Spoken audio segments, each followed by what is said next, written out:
Eccolo là che arriva! È quello nuovo! È quello nuovo! Finalmente! Che bello! È bellissimo! Beh, il treno è sempre il treno,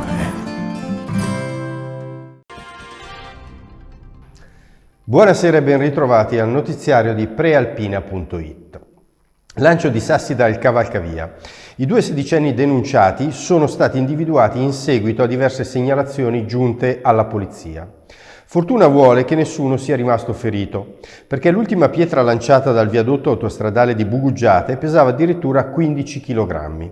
I due ragazzi sono accusati di lesioni personali, danneggiamento e attentato alla sicurezza dei trasporti, oltre che di resistenza e violenza a pubblico ufficiale. Quando sono stati fermati hanno avuto una colluttazione con i poliziotti.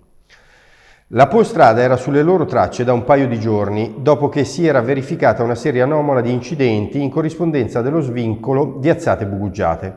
Uno dei due in passato era già stato denunciato per danneggiamenti, lesioni e minacce.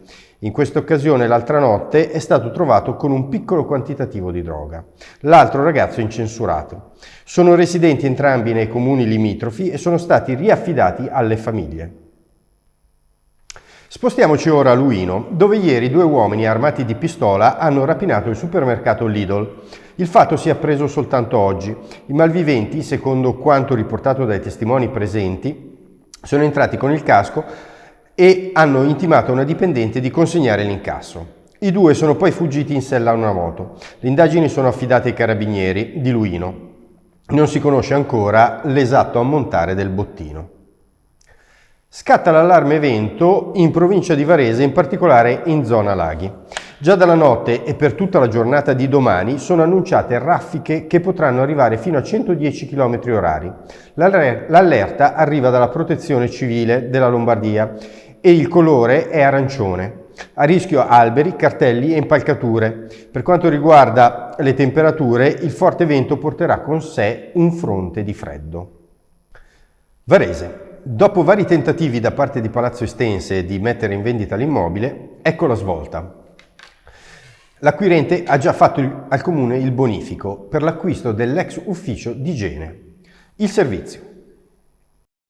Siamo in via Staurenghi, nel centro di Varese. Quello che vedete è l'ex ufficio di igiene che il comune sta cercando di vendere da una decina d'anni. Ebbene, adesso c'è la svolta. L'edificio, che è stato costruito nel 1800 e si trova accanto al nuovo parcheggio di via Sempione, è stato ceduto a una società immobiliare di Gallarate. Il comune ha incassato 770.000 euro e a breve verrà firmato l'atto di compravendita. L'ex ufficio di igiene era stato in passato anche sede di servizi comunali. Oltre alla vendita, il comune aveva valutato nel 2014 anche la ristrutturazione in vista di un trasloco lì della municipalizzata alla ABT. Alla fine si è compiuta l'alienazione, l'ex ufficio di igiene esce dal novero delle proprietà comunali. Covid, continua il miglioramento. Il bollettino regionale. Oggi, riferiti al monitoraggio delle ultime 24 ore, con 106.556 tamponi processati, sono 8.370 i nuovi positivi in Lombardia. L'indice di positività è quindi calato al 7,8%, ieri era all'8,6%. Diminuiscono i ricoverati sia nei reparti ordinari, meno 74, in totale ora sono 2.582, sia in terapia intensiva, meno 1, in totale sono 213. I decessi sono 74, per un totale di 37.643 in Lombardia dall'inizio della pandemia. In provincia di Varese sono 727 i nuovi casi, ieri erano stati 997. Le prime tre province più colpite sono Milano con 2.440 nuovi casi, di cui 990 nel capoluogo, seguono Brescia con 1.253 e Bergamo con 776.